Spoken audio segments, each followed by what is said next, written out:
Hey everybody, this is Andrew. We're back with Jetlag, and this is episode 2 of season 2.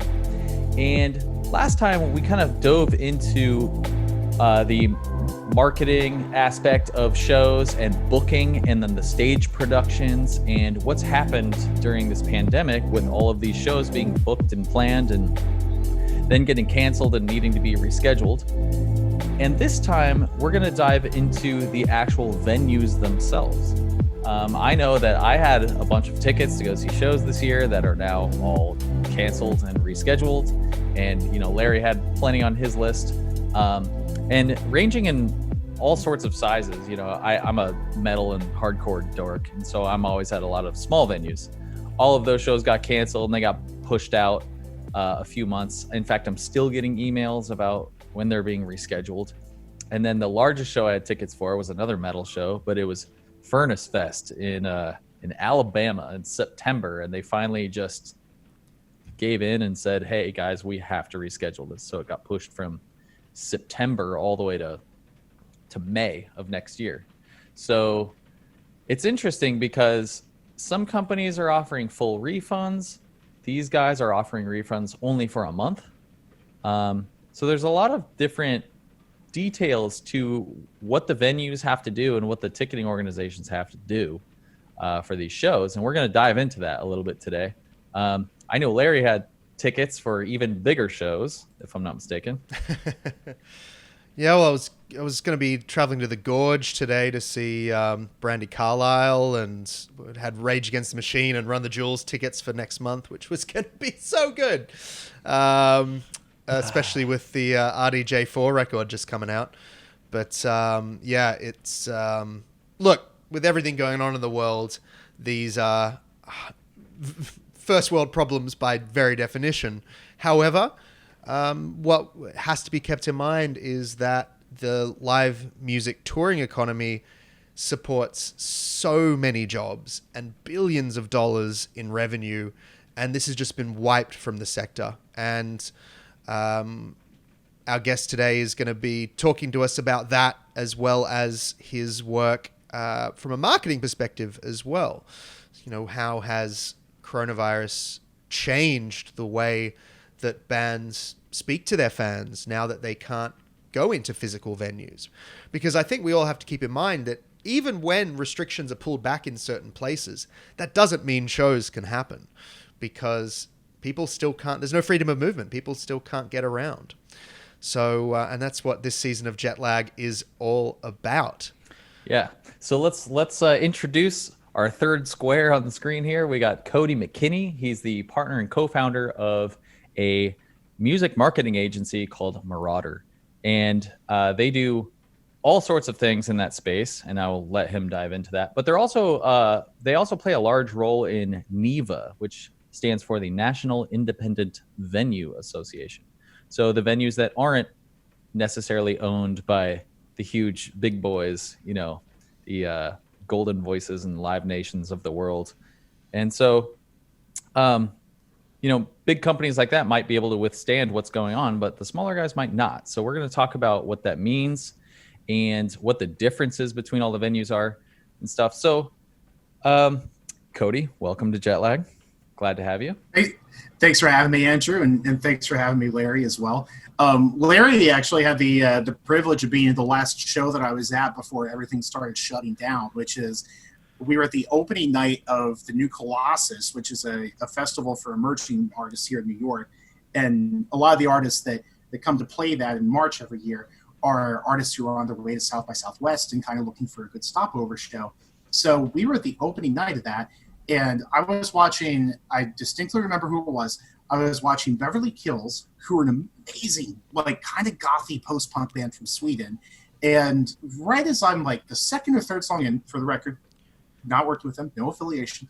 And right as I got into like the second or third song, I started realizing I feel uncomfortable asking for a drink for the bar. I feel uncomfortable being near people around me. And I also feel kind of hot and sick and weird. And it turned out that I had like some acute laryngitis or something. So I got myself into a car, got out of there. That was on March 11th of this, right at the beginning of all this, at the time, San Francisco had already gone into full quarantine mode. Some other U.S. cities had started doing the same. New York had not done that yet. New York was starting to limit capacity in venues, but they were not going to that degree. They started doing half capacity at venues, that sort of thing. And I went and got in a car, went home, and 2 days later, I found out that a different event that I had been at the previous Sunday had someone who tested positive for coronavirus. And I said, okay, well, I have to self-quarantine on the off chance that I have it. At the time, I did not. I got it later. That's another segue for later on in the show.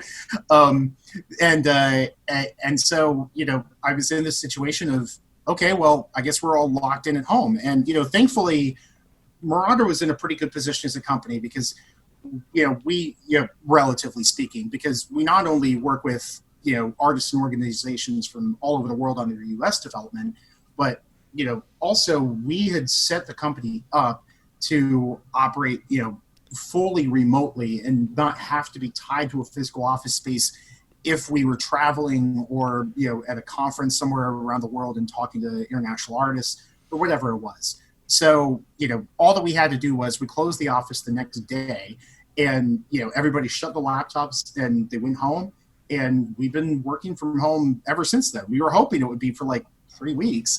We didn't think it was going to be till now. And, now we're just to the point, on Monday, June 8th, which is going to be just a couple of days after we tape this, that's when they're going to start lifting, the stay-at-home orders here in New York, the pause order, as the government's referring to it. And once we get to that point, they're going to start letting manufacturing and construction open again. And then, the non-essential businesses, the marketing services companies and the financial companies and that sort of thing, they're going to be the next phase. So at probably some point, like June 15th, June 22nd, maybe we'll be back in there. But we've already told our employees, look, like, we don't want anybody going back in until they feel completely comfortable doing so. And I'm not going to be the first one back in there because I don't want to help people feel comfortable who feel uncomfortable based on science. We want to make sure that everybody feels like they can be there. And it's a really, really strange time in our business. Right. So let's backpedal a little bit. So for most companies, or if you look at the economy or whatnot, the last 3 or 4 years were actually pretty decent. Year on year, things looked up and busier, and stock prices were going up and people were feeling, pretty decent. So, 2019 was likely a busy year for you guys. And what did that look like prior to going into this? And after that, then we'll jump into where we're at now for the rest of 2020. Yeah. So without going into, crazy specifics, I can tell you right now, the very beginning of this year, the time leading into South by Southwest was probably the best that we've done as a company in a long time. We're actually celebrating our 5th anniversary as a company about 2 weeks from today, which we're really excited about. We were having a really, really great, time coming into everything. And then suddenly everything hits the skids. We go, oh, this is going to be really weird for everyone. And we immediately thought to ourselves, okay, well, we can weather the storm somewhat, at least in the short term. What's going to happen to everybody else? Because, venues and artists in the U.S. have such a intensely reciprocal relationship, I think even over and above other artists and venues from other territories, because, we don't have government funding for, U.S. artists who have, a cool new indie rock record or, a cool hip hop record or something like that. There's no, we have, export, services here, but we don't have export funding here.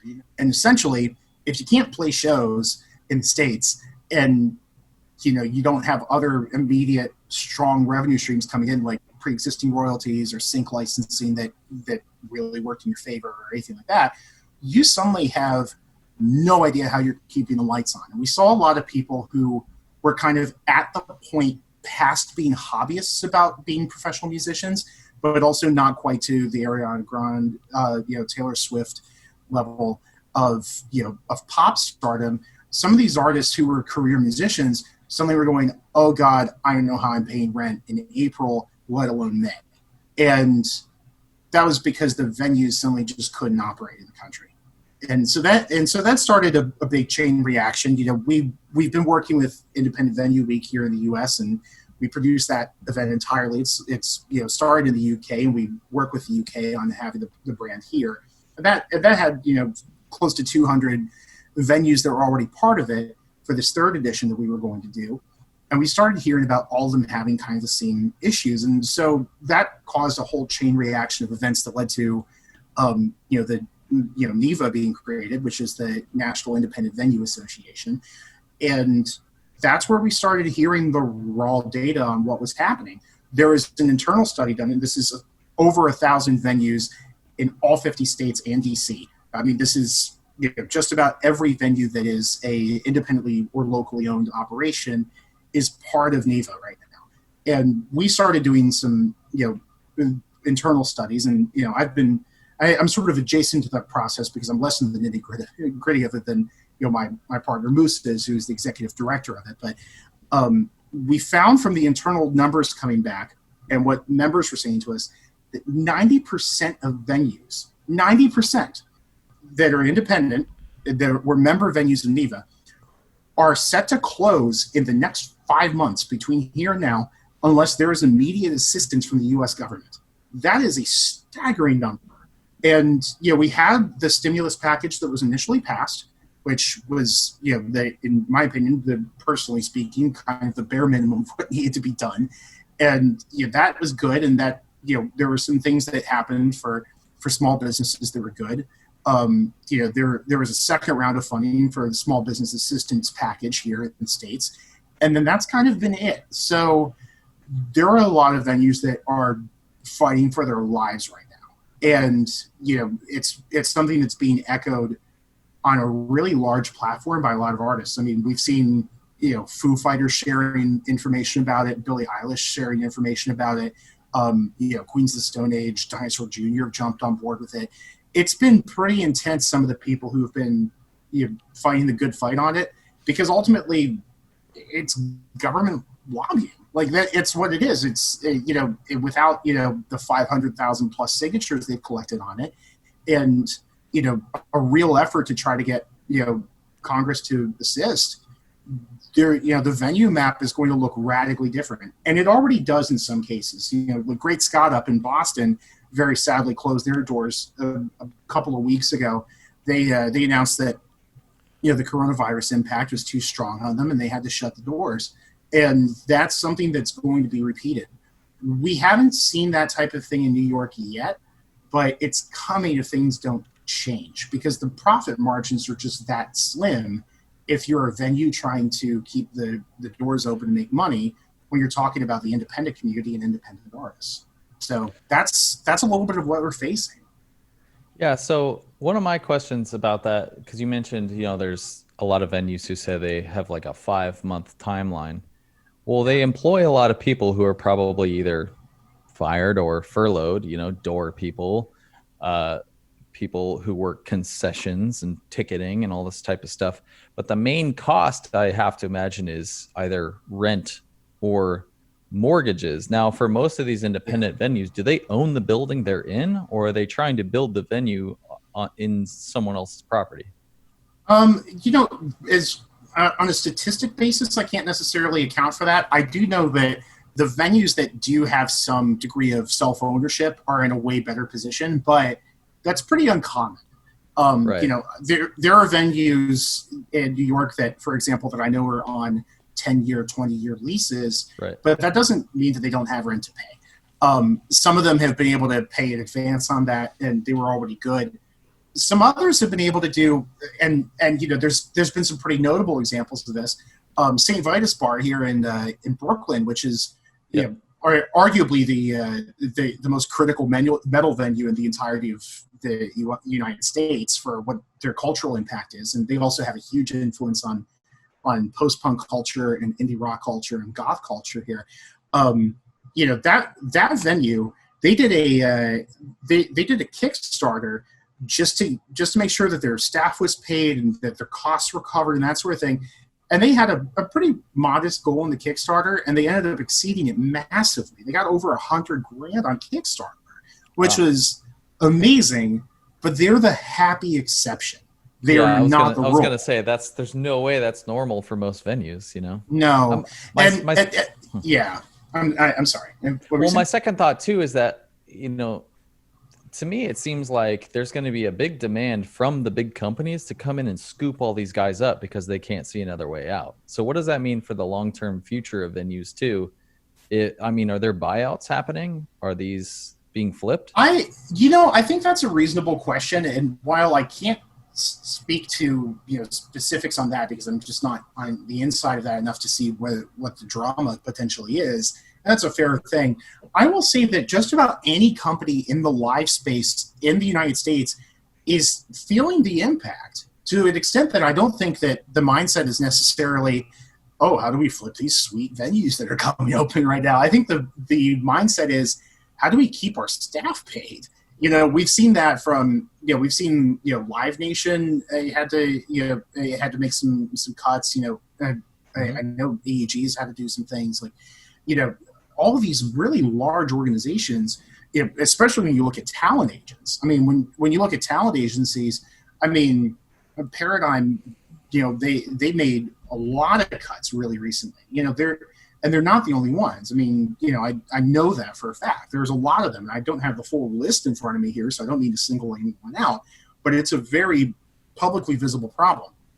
If you're in the live space in the United States right now, there's so little protection from exposure to you. And I'm not talking about exposure to coronavirus. I mean, that's a whole different thing altogether. I'm talking about exposure to the economic damage it's caused. And, that's why everybody keeps saying, these places are the first to close and they'll be the last to open. And it's true. So have you seen any, you touched on a little bit there, but have you seen any venues pivot particularly well through this period to find ways to raise capital beyond a crowdfunding campaign? Have there been any venues that have been able to enter the live streaming space? Has there been anything that has happened that might sit outside the norm, but give an example of the sort of things that might be a reality for the next 6 months for some of these places? Yeah, so I think that there are a couple of examples here. And I don't think that most of them are doing great at it, because when you're talking about venues that have a more general audience, like let's say that you're a venue in Colorado and you book a lot of jam bands, and those jam bands come in every 2 nights out of the week, and you do that for 40 weeks out of the year, and then you do other stuff also. That's a pretty brutal thing to fight against. Jam is all about the live experience, so there's a certain amount of streaming that the question is, how do you replicate that? There's also St. Vitus, to reference them again, they have a whole thing of Kickstarter reward tiers that they've been doing where you can get different merch packages and that sort of thing. But they also started doing something called the Age of Quarantine, which is a riff on an old Cro-Mags record, the Age of Quarrel. And Age of Quarantine is just them finding different artists around their scene who would usually play at the bar and saying, we're going to sit down and do a video interview with you guys every night for the next few weeks while this thing plays out. And what they've been doing is pretty cool. Like they put a little pause on that this week out of respect for justice for George Floyd and the Black Lives Matter movement here. But for the most part, they've been doing some pretty impressive things with that, and they have a couple of huge advantages in that respect, because some of the people involved with them are members of the staff over at Revolver here in the States, or they're people who have played in bands for a long time locally, and they're able to sit down and give really professional interviews with these people. So that's also such a niche audience. And both of those things, when you think about it, are kind of specific communities being catered to. Come on, everybody. They have this incredible, wildly diverse Black LGBTQ scene that they're able to serve in a very positive, powerful way. And with St. Vitus, they've got this whole metal and hard rock and punk community that they're able to serve. But when you get to somebody who's a little more general, let's say pianos in the Lower East Side, for example, where I was at when the last show that I was at for the last 3 months happened. They're not in the same position. They've got to go fund me, and they've got that, but it's just difficult to serve their communities in the same way because their communities are so diverse, and therefore they have a lot more options. So I guess our last question in this is, okay, we don't know when this ends. We don't know when venues start because, like you mentioned, first out, last back in to business. But let's fast forward to when venues are open, shows are allowed to happen again. What are we looking at that's going to be different? I'm asking the question that nobody knows, but there are a few aspects. One of them is the venue owners have to be a lot more careful, and the bands have to be more careful and follow protocols. But then as an attendee or a viewer, your experience might be a little bit different. What are we looking at? And are there risks of venues not being as profitable as they were before? Or is the pent-up demand something that will keep us going through? What do you think? There's a push-pull on that. One of the things that I know that there's been some effort to figure out is the best practices as a community for how to keep how to open back up. The process of opening back up is going to be really different from state to state. I mean, Florida, for example, is just wide open right now. And they're like, why do we have more coronavirus cases? Let's think about that, guys. But, Florida is an exception. Most of the time, venues, even in states that are opening back up, are going, we know it's not the correct thing to open back up right now, so we're not opening back up. Because it's one thing to serve people drinks at the bar, which is already, indoors and probably going to end well. It's another thing to have people shoulder to shoulder, potentially not masked up, potentially having had no previous exposure to coronavirus, and going, how do we deal with this? Is it okay to be here? It creates an uneasy environment. And, yes, there's a minority of people in this country that think the coronavirus pandemic is all made up, which, hi, I got it. I can tell you it wasn't. But even without that, most people know better. And the polling has borne that out. That exists across party lines. Most people in the United States know it's real and know to take it seriously.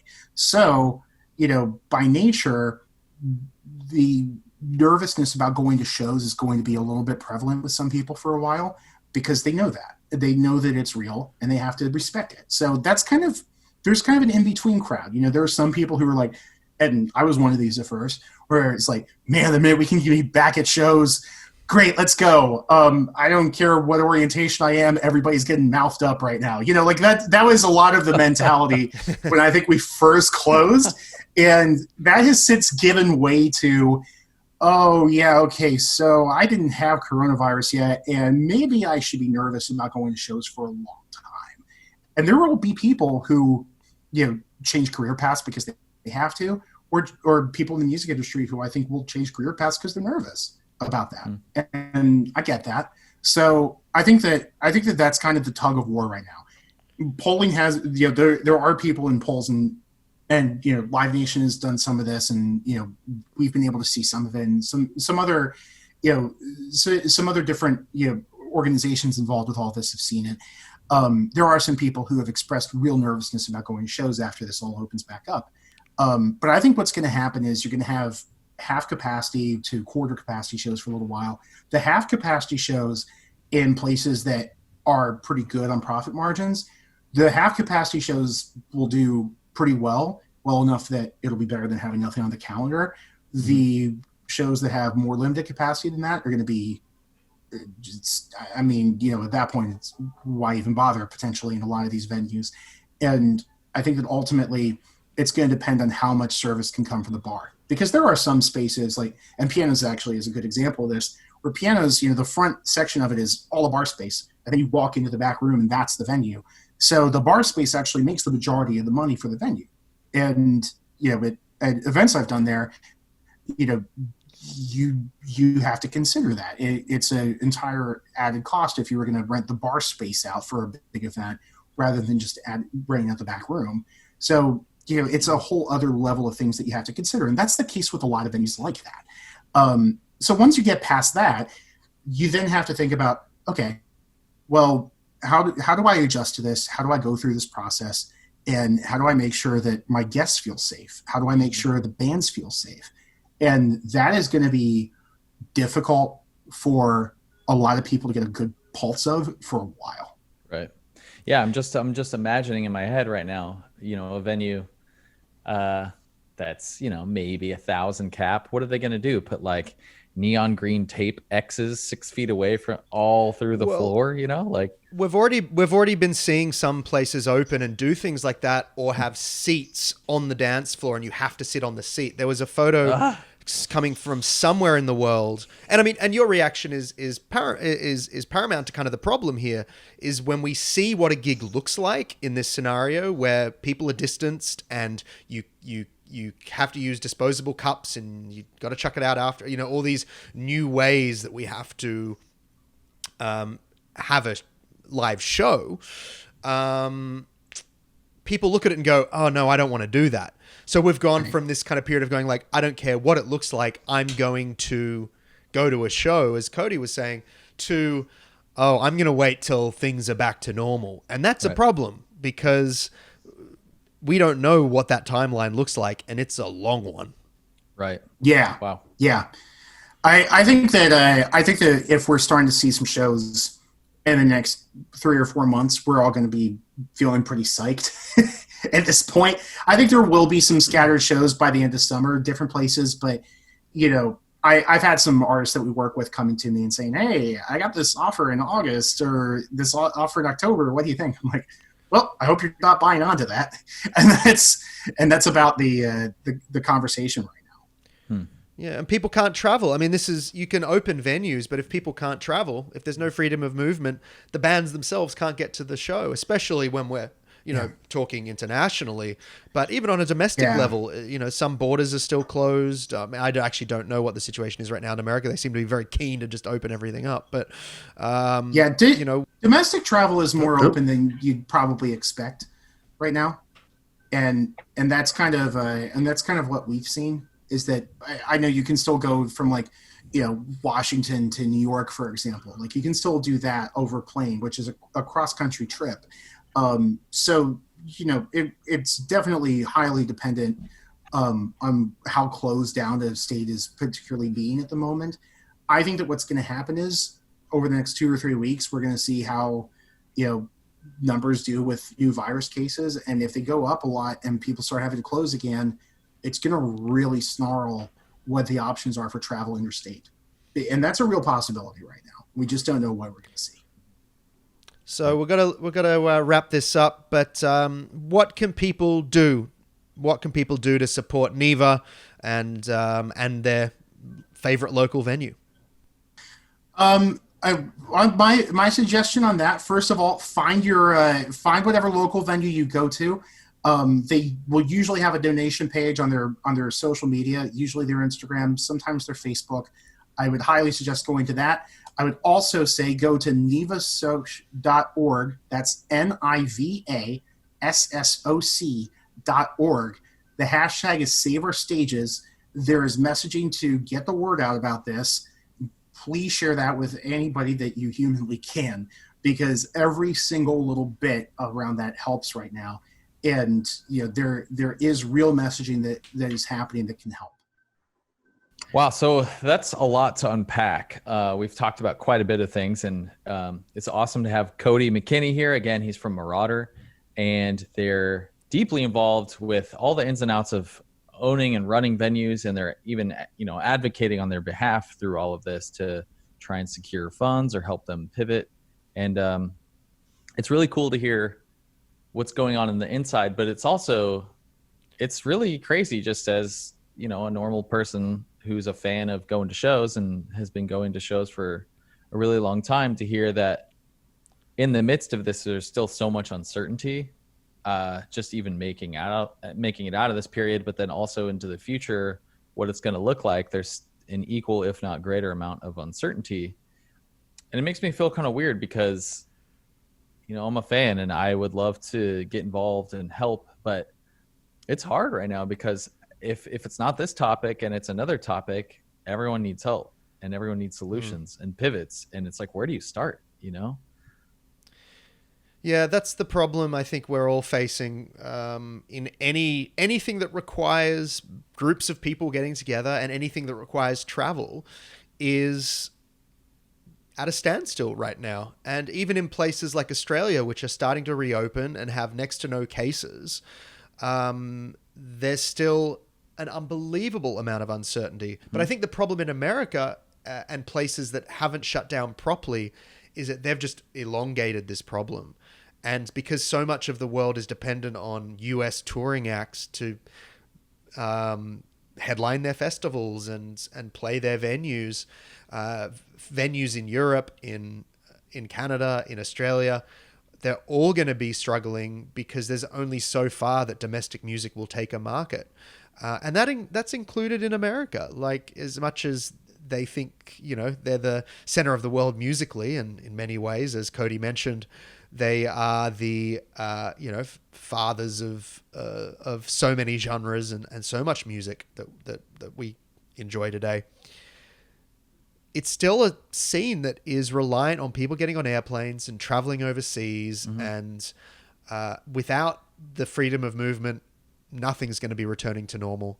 And as I started saying before, even if it does start to return to normal, what does that normal look like? And are people even going to want to go? Right.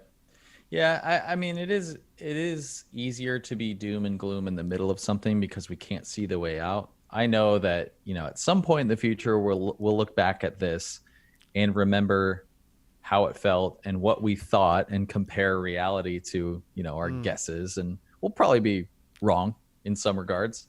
But in others, yeah, we don't really know. And, as digital things continue forward, it's getting harder and harder to fight for things that are in person, like music and art, and it's hard because things get so saturated with social media and everything's free on YouTube. So this is, it's a really interesting conversation to have because these industries were figuring out how to survive anyways.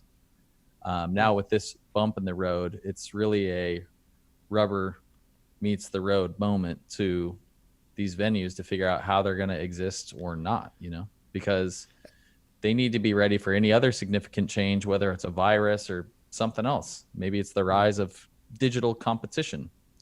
Are they going to take part in it?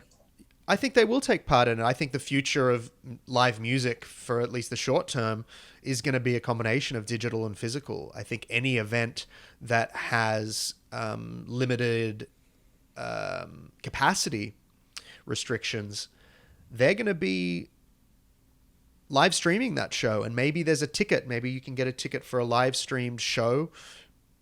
You can watch it from anywhere in the world. And you pay a set fee, and it's like you're there, but you're watching it from home. Or you've paid to be one of the few that are allowed in the venue in whatever capacity that looks like. That's probably what we're going to look at. But whether venues are able to capitalize on that, do they take a cut of the live streaming tickets? These are the sorts of questions that I think we're all going to be asking over the coming months. And as Kodi has said, and as we've kind of gotten through this discussion to find out, no one really knows. And like you said, we could be completely wrong about all of this. And I know 3 months ago I was in New York and everything seemed like it was going to be fine. So things changed very quickly, and they will change quickly again, and hopefully in a positive way this time. That's right. Well, as Larry mentioned, we are going to be talking to somebody in the next episode who has had to go through the full quarantine process. And as somebody who hasn't had to do that and hasn't got the virus, thankfully, it's going to be really interesting to learn all about it from start to finish. Or somebody who's done it, what they think about it, how they felt. And that's going to be a trip.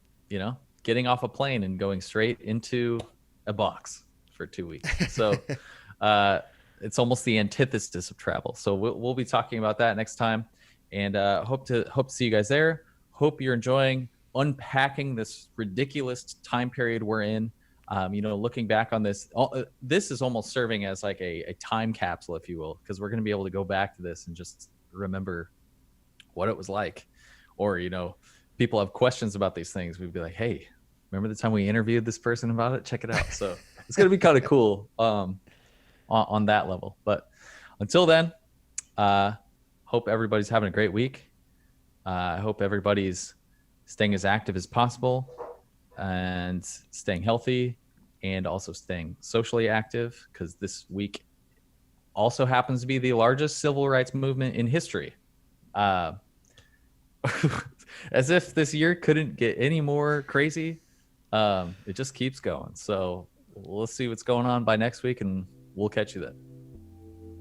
Yeah, what is it going to look like next week? Dude, I don't know. Thanks, Kodi, and thanks for listening.